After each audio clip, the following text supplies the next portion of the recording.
नमस्कार। आज हम पढ़ेंगे बीए सेकेंड ईयर के पेपर फर्स्ट के अंतर्गत रीतिकालीन काव्यधारा व प्रमुख कवि। इनके बारे में हम जानेंगे। रीतिकाल की काव्यधाराएं।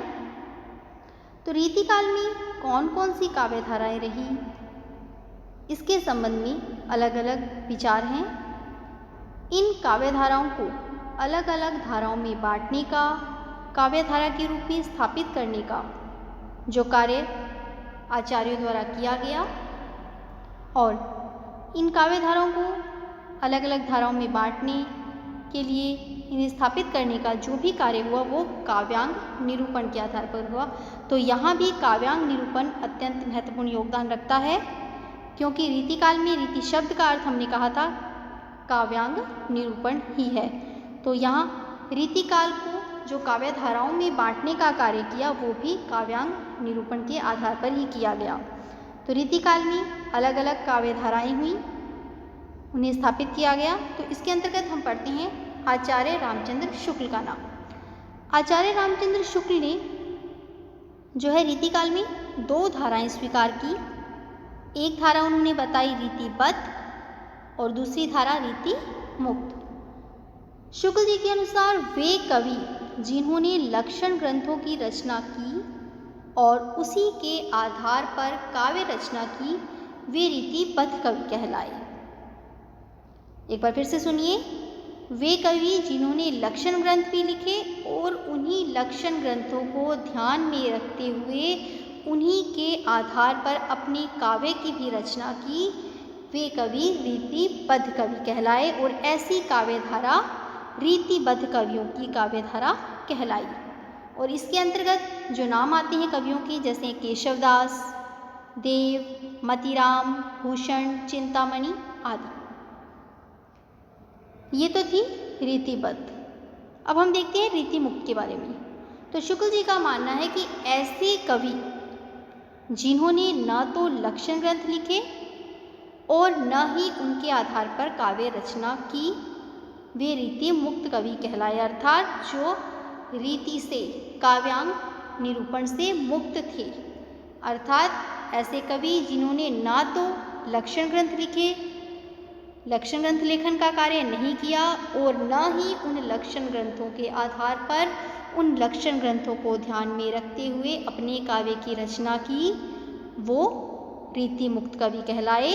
जो लक्षण ग्रंथों से मुक्त थे, जिनका काव्य लक्षण ग्रंथों से मुक्त था, वे कवि कहलाए रीति मुक्त कवि। और इन कवियों की काव्यधारा रीति मुक्त काव्यधारा कहलाई। इनके अंतर्गत नाम आते हैं घनानंद, आलम, पोधा, ठाकुर जैसे कवियों के नाम हम देखेंगे।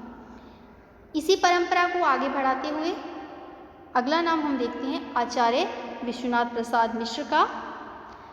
जिस प्रकार से शुक्ल ने रीतिकाल की दो धाराएं बताई, रीतिबद्ध और रीतिमुक्त, यहाँ आचार्य विश्वनाथ प्रसाद मिश्र ने रीतिकाल की तीन काव्यधाराएं स्वीकार की। रीतिबद्ध काव्यधारा, रीतिमुक्त काव्यधारा और तीसरी जो धारा इन्होंने बताई वो थी रीति सिद्ध काव्यधारा। तो अब आचार्य विश्वनाथ के अनुसार देखते हैं रीतिबद्ध के बारे में कि वे कवि जिन्होंने लक्षण ग्रंथ लिखे और फिर उसी के आधार पर काव्य रचना कहलाई की, वो कवि रीतिबद्ध कवि कहलाए और उनके द्वारा लिखी गई जो काव्यधारा है वो रीतिबद्ध काव्यधारा कहलाई। एक बार फिर से सुनिए। वे कवि जिन्होंने लक्षण ग्रंथ लिखे और फिर उन्हीं लक्षण ग्रंथों के आधार पर काव्य की रचना की, ऐसे कवि रीतिबद्ध कहलाए, जैसे केशव, मतीराम, देव आदि। तो ये कवि थे रीतिबद्ध कवि। आगे देखते हैं रीति मुक्त कवियों के बारे में। तो आचार्य विश्वनाथ के अनुसार ऐसे कवि जिन्होंने ना तो लक्षण ग्रंथ लिखे और ना ही उनके आधार पर किसी प्रकार की काव्य की रचना की, जो कि रीति से मुक्त थे, वे कवि रीति मुक्त कहलाए। इसके अंतर्गत नाम आता है घनानंद, आलम, बोधा, ठाकुर जैसे कवियों का नाम आता है। रीतिमुक्त कवि वे कवि थे जिन्होंने किसी प्रकार के लक्षण ग्रंथों की भी रचना नहीं की और न ही उनकी काव्य रचना पर उन लक्षण ग्रंथों का प्रभाव दिखाई देता है उसको आधार रूप में वो लेकर नहीं चले, उन्होंने इससे मुक्त होकर ही काव्य की रचना की। इसीलिए ये रीति से मुक्त अर्थात रीति मुक्त कवि कहलाए। तीसरी जो धारा उन्होंने वो बताई रीति सिद्ध काव्य धारा। तो आचार्य विश्वनाथ प्रसाद मिश्र के अनुसार रीति सिद्ध काव्य धारा क्या है ये हम जानेंगे। आचार्य विश्वनाथ प्रसाद मिश्र के अनुसार ऐसे कवि जिन्होंने न तो लक्षण ग्रंथ लिखे, लेकिन उन्होंने उसके आधार पर काव्य रचना की। यहाँ इन्होंने क्या किया कि ऐसे कवि जिन्होंने लक्षण ग्रंथ तो नहीं लिखे परंतु उसके आधार पर उन्होंने काव्य रचना की, ऐसे कवि कहलाए रीति सिद्ध कवि। और इन्हीं के अंतर्गत नाम आता है हमारे हिंदी के कवि बिहारी का। बिहारी जी आते हैं रीति सिद्ध काव्य धारा के अंतर्गत। इस तरह से आचार्य रामचंद्र शुक्ल ने काव्य की दो धाराएं बताई, रीतिबद्ध और रीति मुक्त, और आचार्य विश्वनाथ प्रसाद मिश्र ने तीन धाराएं बताई, रीतिबद्ध, रीति मुक्त और रीति सिद्ध। और आज हिंदी साहित्य के इतिहास में रीतिकाल का जो वर्गीकरण है वो विश्वनाथ के वर्गीकरण के आधार पर ही किया जाता है। और इन्हीं तीन काव्य धाराओं को माना जाता है रीतिबद्ध काव्य धारा, रीति मुक्त काव्य धारा और रीति सिद्ध काव्य धारा। तो वर्तमान में हम यदि रीतिकाल का जो वर्गीकरण मानेंगे वो विश्वनाथ प्रसाद मिश्र के द्वारा किया गया रीतिकाल का जो वर्गीकरण है वही वर्गीकरण मान्य है।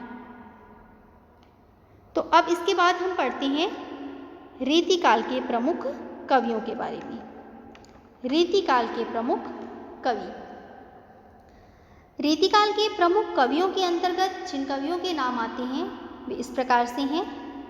केशव दास, सबसे पहले हम जानेंगे केशव दास के बारे में। केशव दास ये अलंकारवादी कवि थे।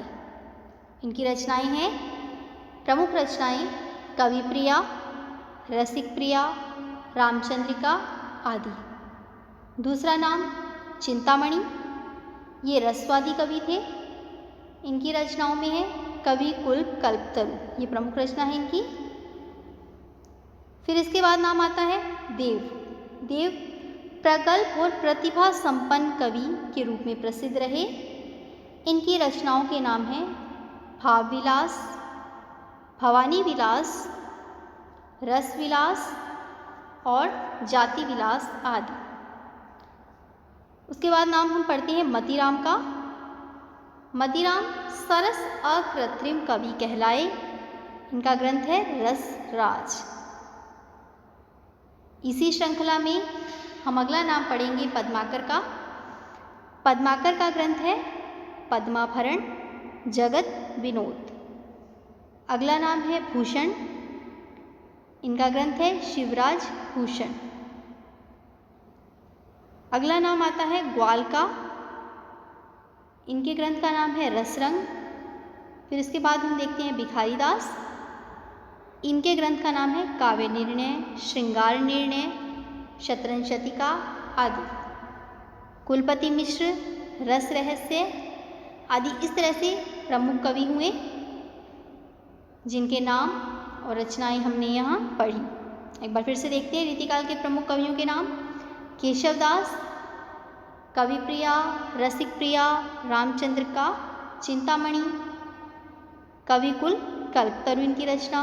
देव की रचनाएं हैं भाव विलास, भवानी विलास, रस विलास, जाति विलास आदि। मतीराम की रचना है रसराज। पद्माकर की रचना है पद्माभरण जगत विनोद।